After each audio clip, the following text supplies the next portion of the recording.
Graça e paz da parte de Deus, nosso Pai, e da do Senhor Jesus Cristo. Com certeza sempre um privilégio poder celebrar a palavra de Deus e nesse ano de 2025, como você sabe, eu repito sempre, nós estamos com um tema geral celebrando com gratidão ao Senhor e nesse mês de agosto nós estamos celebrando o Verbo libertador, Jesus Cristo que veio para desfazer as obras do diabo. E eu quero só pegar um encaminhamento com você nessa meditação, mas enquanto penso no que eu vou pegar de encaminhamento, lembrar a você, hoje sábado, nós estamos num momento muito maravilhoso de celebração, um momento de congresso de famílias, com ministrações específicas, e hoje sábado, começa às 16 horas essa celebração, estamos recebendo um casal de pastores de Teresópolis, e que estarão nos ministrando hoje e à noite, à tarde e à noite, e amanhã cedo, amanhã pela manhã, mais um momento de bênção para a nossa vida.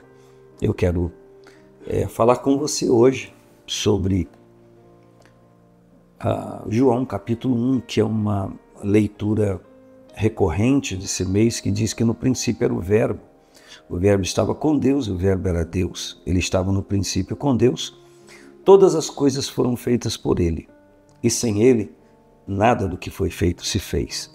Todas as coisas foram feitas por ele, sem ele, nada do que foi feito se fez.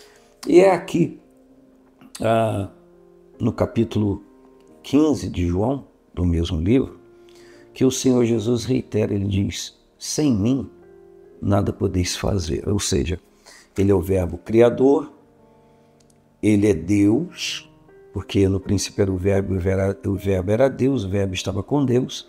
Filipenses 2 diz que ele subsistiu em forma de Deus e se humanizou para mostrar a glória divina aos homens e depois então voltou de novo à sua majestade celestial, enfim. Mas como o tema é o Verbo libertador, eu li João capítulo 1 para reiterar, voltar no pensamento de que ele é o Criador, de que ele é Deus. E lembrar aqui, já que nós estamos num congresso de família, não de casal, mas de família, lembrar o que está escrito em Gênesis 2, versículo 4, diz: estas são as origens dos céus e da terra, quando foram criados, no dia em que o Senhor Deus fez a terra e os céus. João diz que sem ele nada que foi feito se fez. E em Gênesis está escrito que o Senhor Deus fez os céus e a terra. E a palavra então diz aqui no capítulo 2 de Gênesis, versículo 18, que o Senhor Deus disse, não é bom que o homem esteja só, far-lhe uma adjutora que esteja como diante dele. E a Bíblia diz como Deus fez essa adjutora, como ele fez essa mulher compatível ao homem, auxiliadora do homem. Tomou uma parte óssea do seu corpo e dali modelou a mulher e trouxe ao homem. Que coisa extraordinária, não é? Não sei se você já pensou no que eu vou dizer agora, eu não tinha pensado dessa forma, mas me veio à mente enquanto falo. A mesma mão que modelou o homem e soprou nele o Senhor o fôlego da vida, ele foi feito alma vivente, foi a mesma mão que modelou a mulher. Então Deus usa para o homem o pó da terra, e Deus usa para fazer a mulher a parte óssea do homem, que também fora formada do pó da terra. Então ambos são formados do pó da terra. Contudo, a mulher foi formada da parte óssea do homem. E foi a mesma mão divina, gloriosa, poderosa que formou a ambos. Por isso, essa coisa maravilhosa, né? Do homem e da mulher quando se unem sob a lei do casamento, sob a bênção de Deus, e podem interagir com a bondade, com a graça do Senhor. Só que esse homem transgride, esse homem peca. E o tema de agosto é o Verbo libertador. O que acontece aqui? A Bíblia então diz que o homem transgride, então vem toda aquela, eu poderia dizer, aquela desgraça após pecado, mas vem o Senhor e dá uma palavra de ânimo. Está em Gênesis 3,15, que todo mundo conhece. Só relembrando, quando ele se dirige à mulher, à serpente, Deus ele diz, o Senhor disse à serpente, porquanto fizeste isso, maldita serás, mais do que toda besta, mais que toda besta e mais que todos os animais do campo. Sobre o teu ventre andarás e pó comerás todos os dias da tua vida. E porém inimizade entre ti e a mulher, entre a tua semente e a sua semente, a semente da mulher. Esta, a semente da mulher, te ferirá a cabeça, e tu lhe ferirás o calcanhar. Existem muitas pessoas por aí com os calcanhares feridos, por que não dizer que o pecado é uma ferida crônica no calcanhar de toda semente da mulher, de todo homem, de toda mulher que nasce. A Bíblia chama isso de pecado original.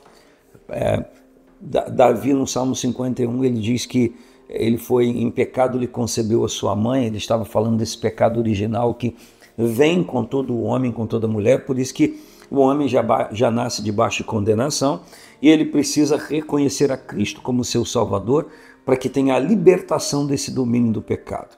Então, aqui em Gênesis 3,15 está dizendo uma palavra proferida pelo Senhor que fala a respeito do verbo libertador que viria para assumir a forma humana, morrer e libertar o homem, vencer o pecado com a sua ressurreição e também nos dar a oportunidade de vencer o pecado, esse mal que está presente na vida de toda pessoa, que pode ser dominado pelo poder do Espírito Santo, que em nós habita, que habita todo aquele que reconhece a Cristo como Salvador.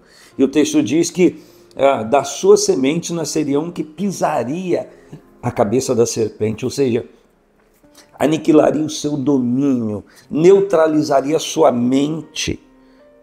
Pensa, pisará a cabeça da serpente, todo o malefício arquitetado, o Senhor, Verbo eterno, Deus eterno, agora humanizado, recebendo o nome de Jesus, com a sua morte vicária, substitutiva na cruz do Calvário, que assumiu o meu lugar e o seu, e de todas as pessoas, todos os homens, ele sim se deixaria matar, morrer e ressuscitaria ao terceiro dia. E a Bíblia diz que ele comparece a João, em Apocalipse 1, João escreve, ele diz, eu fui morto, mas estou vivo para todo sempre, e tenho em minhas mãos a chave da morte e do inferno. Então, ele, o Senhor Jesus, é o verbo libertador, que veio para destruir todas as amarrações do diabo. A palavra diz que ele perfeitamente desembaraça o nosso caminho. Então aquela guerra, aquela luta que cada pessoa tem aqui dentro, eu digo cada pessoa tem aqui dentro, que tende a levar para o lado oposto de Deus, que tenta acentuar no homem aquilo que o antigo pecado, a antiga serpente transmitiu por essa transgressão, o Espírito Santo agindo na nossa vida nos liberta disso. A ponto de Romanos 12 dizer, rogo, pois irmãos, da parte de Deus, que apresenteis os vossos corpos em sacrifício vivo, santo e agradável a Deus, que é o vosso culto racional. Então, quando eu pego o meu corpo e apresento a Deus em sacrifício vivo, ou seja, eu estou vivo, eu me mantenho vivo, mas eu me entrego ao Senhor. Quando eu faço isso, isso é um sacrifício vivo, porque é consciente, eu estou me oferecendo a Deus. Isso promove na minha vida uma mudança. Quando Paulo escreve aos Coríntios, ele diz, se alguém está em Cristo, quando eu entrego-me a Cristo, se alguém está em Cristo, nova criatura é, as coisas velhas já passaram, eis que tudo se fez novo.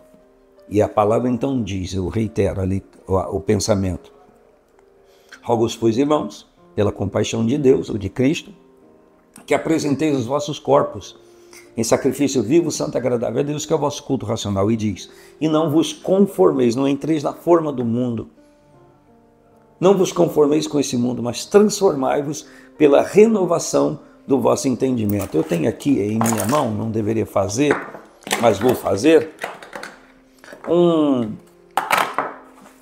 uma coisa que quando alguém aqui adquiriu algo na igreja, veio. Aqui tem, se você observar, tem várias formas. São compartimentos de alguma coisa que alguém comprou, não sei o que é. Eu sei que eu vi isso aqui, eu falei, interessante, isso aqui serve. E pus aqui em cima da mesa, porque tem compartimento que eu me utilizei para pôr caneta, me utilizo para pôr cartãozinhos, coisas, clips, etc, etc. Olha que coisa legal. O que é forma? É eu pegar uma massa moldável e colocar em cada compartimento desse. Depois de aquilo secar, eu tiro e essa massa vai contrair, adquirir a forma ou a forma. Na forma, contrai, adquirir a forma do espaço aqui, esse que é geométrico, enfim, se não for qualquer outra coisa. Então, exatamente assim. Transformai-vos pela renovação do vosso entendimento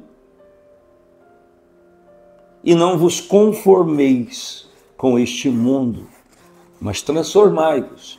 Ou seja, não se conforme, não entre na forma do mundo, mas transformai-vos, ou seja, tenham outra forma, pela renovação do vosso entendimento. Então, se não houver uma renovação aqui, nunca nós vamos contrair uma outra forma.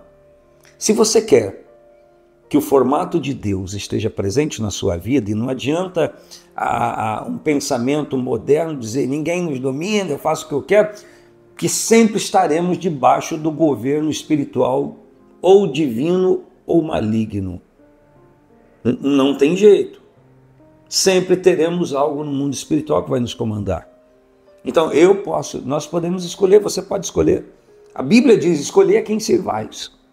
Então, ou eu estou no formato de Deus ou no formato do mundo, ou estou na forma de Deus ou na forma do mundo, para adquirir forma. Então, a forma que eu adquiri é aquela que eu vivo, é aquela que eu vivencio a partir daqui, da renovação do meu entendimento. Então, o meu entendimento diz, você pode ser uma pessoa diferente. Quando eu falo para você, o Espírito de Deus está dizendo para você, você pode ser uma pessoa diferente. Se há alguma coisa que você entende que precisa mudar, uma guerra que você tem aqui dentro, você pode ser uma pessoa diferente. Como? A partir do momento que você tiver a sua mente renovada pela presença do Senhor, você vai conseguir agir de maneira diferente. Ei, você que quer agradar a Deus, quer glorificar o Senhor, quer celebrar o Senhor, você consegue, abra teu coração. Apocalipse 3 diz que Ele está à porta e bate. Se alguém ouvir a minha voz, diz Ele, abrir a porta, eu entrarei em sua casa com Ele, cearei Ele comigo, e você vai adquirir, contrair a forma divina. Essa forma quebrada no Éden pelo pecado, ela é restaurada em Cristo pelo poder do Espírito Santo, com base na sua palavra. Entendeu? Um grande abraço. Paz do Senhor Jesus. Fique com Deus.